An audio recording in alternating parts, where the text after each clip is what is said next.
Hey guys, and welcome back for another episode of the Butterfly Effect podcast. I'm Jack, I'm here with Liam. How are we doing? In today's episode, we're going to give you our top 10 deaths of The Walking Dead Season 1.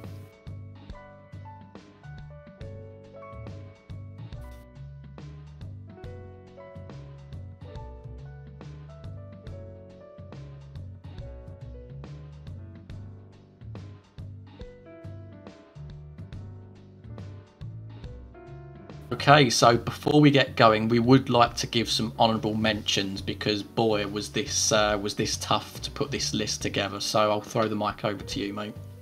Yeah, of course. So one of the deaths that won't be making our top 10, but we want to give a shout out to, first is Fievel. Remember that little kid that looked like Duck in the attic in episode 4? So we just thought this was a really strong death and a strong kill. It sets the tone for Kenny's story very well, especially off the back of the events in episode 3. Kenny's hurt and this is the last thing he needed, and it's brutal.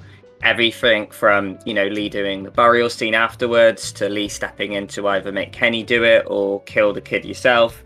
And it also just speaks about the brutality for, people, like children in this apocalyptic world that never really got a fighting chance. And also it has very strong parallels to Clementine and what would have happened to her if you didn't find her in episode 1.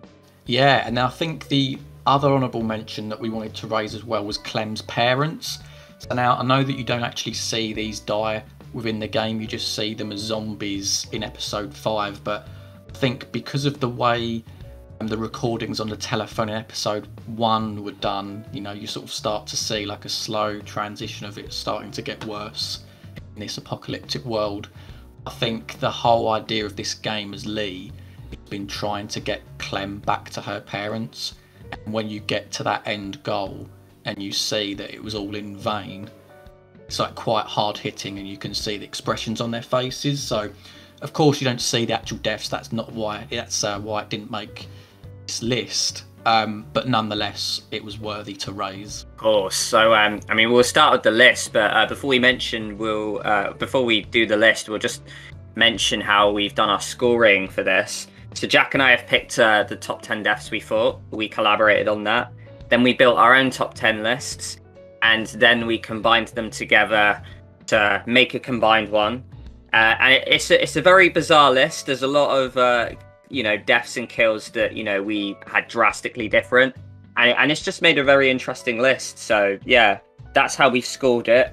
Make of it what you will, and when this video is over, it'll be interesting to hear your guys' opinions on it. Fantastic. So starting at number 10, we have Irene. So for those who don't know, that's the woman we meet at the motel in episode 1. It's a very heavy death, and I think literally you said it brilliantly, mate. When it really does set the tone for the world that you're in. You spend quite a lot of time in this motel too, and I'm pretty sure I remember like her and her screaming like go away, like she doesn't want to be rescued. So I don't know if when she actually does commit suicide, there's almost this sense of survivor's guilt, because you're thinking like why she wanted to be left alone, and obviously it drastically ended the way it did. Obviously she says things as well like that she just wants to be with her babies or with her children or something like that.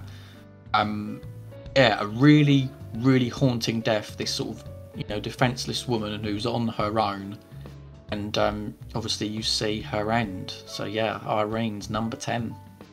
Number 9, we've gone for Ben. Now, this can be both deaths, whether it's episode 4 or episode 5. I'll start with episode 4, the tower drop. So this is the one I actually had in my blind playthrough, and it's brutal. Like, you've got the sad Walking Dead music in the background. You've got Kenny telling you to drop him because, this guy, depending on your stance, has basically fractured the group, and he's responsible for a lot of the deaths.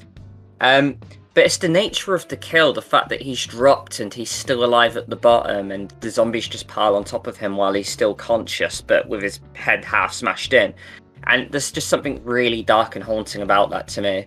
When we look at episode 5, I know it's like an off-screen death when he's impaled, and Kenny obviously uses his last bullet to put Ben out his misery, but it was such an iconic moment in the Walking Dead series that we just had to make sure Ben made it on this list. Number 8, Chuck. Now, Chuck wasn't actually in this game for very long. I think we met him roughly halfway through episode 3 and roughly sort of halfway through episode 4 when we see him in the sewers, and I think there's been zombies that have been nibbling him or whatever. But for me it's quite a powerful death because we see him last alive and well fighting off a zombie horde, and if my memory serves me right, I think that's as a result of Ben completely abandoning Clementine. You have to correct me if I'm wrong on that, but the guy was an absolute machine. Like, he was taking down zombies, and that helped the group to flee. So it's quite a shame how, like, this, you know, man, I think he was homeless as well, this older gentleman, he was, you know, a sacrificial lamb essentially, and it's made worse the fact that he died off screen as well, and he was on his own. Number 7, we've gone for Andy St. John. So obviously the chief of the St. John's, like the final boss in episode 2 pretty much. It's just a really brutal kill, and I really like the choice element that you can spare him and he can possibly get eaten by all the walkers that are around, an off-screen shot, which I imagine is what happens with, you know, with a death that we'll speak about, you know, later on in the list. But if you kill him there on the spot, you can like kick him into an electric fence, and it's just so brutal. Another element I really like about this kill is that there's an element of choice which bleeds into the moralities of, you know, yourself and Clementine, shaping her and how she witnesses you. So, you know, you can walk away and be with the group, take the high road, or you can just absolutely murder him in front of a child. Number 6, we've gone with Brenda St. John. I personally love this death. It's one of the ones that sticks out most for me when I think about this game. And I think for me, it's a lot of sort of the visual like presentation of what happens here. Obviously, you're Lee, you're sneaking up to the house, the door opens, and Brenda, she has hold of Duck, doesn't she? She has Catcher, yeah. And yeah, I just think that it's so gloomy. Obviously, there's a storm, the lightning, the way sort of Telltale played around with the lightning so that you could see zombie Mark in the background. And then it's all in a way, it's quite a cold kill, because then as Lee, you know that that's what you've got to do. You've got to manipulate Brenda to go backwards up the stairs so that zombie Mark can get her. And even in that, I think there's quite some poetry to it, because obviously we know with Mark how he was ultimately amputated, his legs were cut off and he was left to bleed out in like a little back room, and then his legs was then served up for dinner. So the fact that he got to almost write that and kill Brenda, it's quite a satisfying one.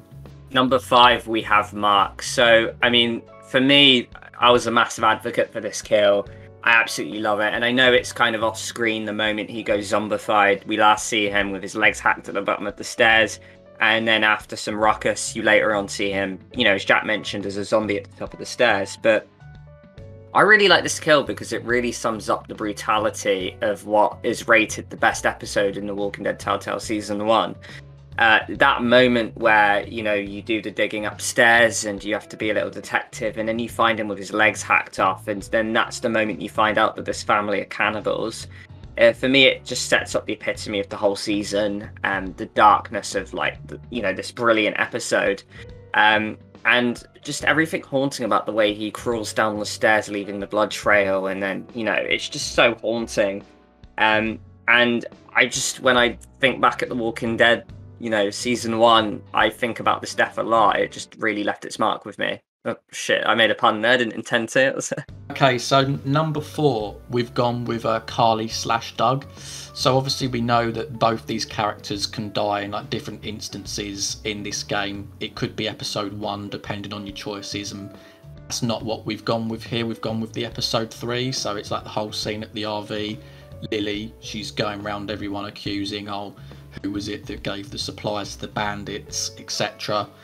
And just, yeah, it's incredibly tragic, especially since we then know later on in that episode that it was neither of them two, it was Ben that was supplying the bandits. And you just realise that one of Carley and Doug lost their lives needlessly. I think specifically thinking about Carley's one, it's the fact that like there's a very quick shot where you can start to see where you see Lily start to reach round her back to pull the gun out. I think on a first playthrough you really wouldn't pick that up, and then of course you just see the shot come in, and next thing you know Carley's dead, and of course she has a romantic angle with Lee as well. So that sort of adds to the the drama of it. And I think you said yourself, mate, that when Carley died, it was really a point that, oh my god, anybody could go, because like you sort of predicting that she would get to the end game. I think with Doug, like he's got the gadgets, and it's perhaps not as impactful, like in my personal opinion, but again I come back to this point how he is needlessly killed. He's completely innocent in all of this. Number 3. Now this might come as a surprise to you, but this is what we've worked out, is that Lee finishes 3rd for us. So, I mean, it's just the iconic kill of the whole Telltale Walking Dead season. It's the one that left a lot of YouTube and, gamers that put their playthroughs on YouTube in absolute tears. A lot of us played this scene and we were bawling our eyes out. You've got Lee who, protects this Clementine girl that he's just met. He had a second chance at life almost in the apocalypse. And he's done a terrific job of protecting and teaching Clementine everything she needs to know to set her up for the rest of the season. When he gets the shocking bite at the end of episode 4, it all culminates to this moment where, he's pale, regardless of whether you amputated him or not, with that false hope. He's just sat there in the jewelry store and he's exchanging, this last moment with Clementine where he says stuff like, keep that hair short. It just had us like absolutely bawling. I'm sure a lot of your eyes were watering when you saw this. And it was just brutal. It's the guy we played as for the whole game, and then we had to say goodbye to him.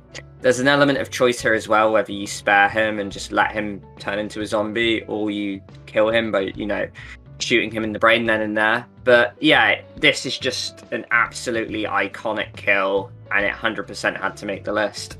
Okay, number 2, Hatcher and Duck. I mean, it's absolutely tragic the way these two go, obviously, in episode 3. It's not something that you necessarily see coming as well.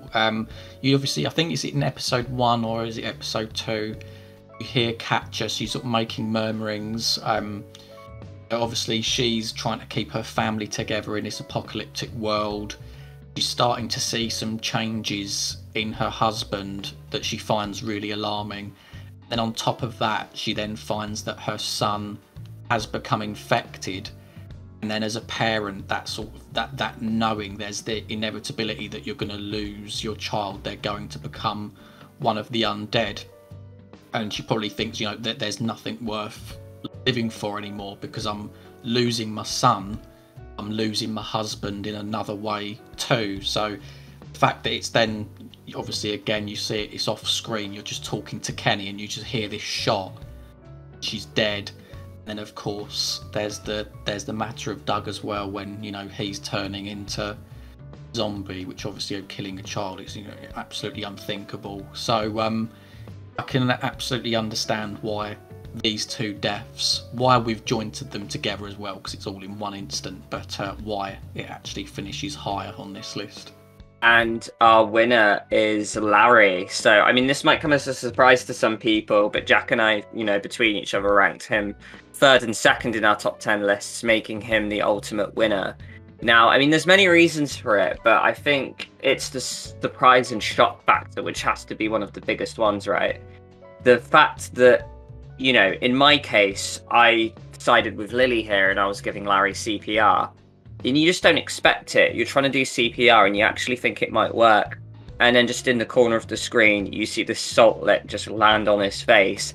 And I don't think anyone called it. If you did, hats off. But it caught me so off guard and it was just so brutal. I really like the morality and the choice of this as well, because you can actually partake and hold Lily back and just let it happen, which is also dark and equally brutal itself. But yeah, just the whole thing just needs a really honourable mention here. Absolutely love it. Even the fact that Larry, who's this horrible character who we've learnt to loathe for, 2 episodes, you could argue this man didn't deserve it. And even though he's like a mini antagonist within the group itself, it's such a brutal way of seeing him go. And yeah, whether you guys agree that he's number 1 on our list, don't know. But yeah, he made our gold spot, so that's that. Absolutely, guys. So that is our top 10 deaths of The Walking Dead Season 1. If you're new to the channel, if this is the first Walking Dead video that you've seen, we do have others, so do check our playlist. We've got some analysis on there, as well as some 400 days and episode rankings. So if you like the sound of that, do check it out. Anything else from you, mate? Oh, no, I'm good. Thank you very much, guys, for joining. Brilliant. So yeah, guys, leave your comments in the section, leave your rankings, your thoughts on what our combined list was, and we'll see you next time. Take care, guys. Bye.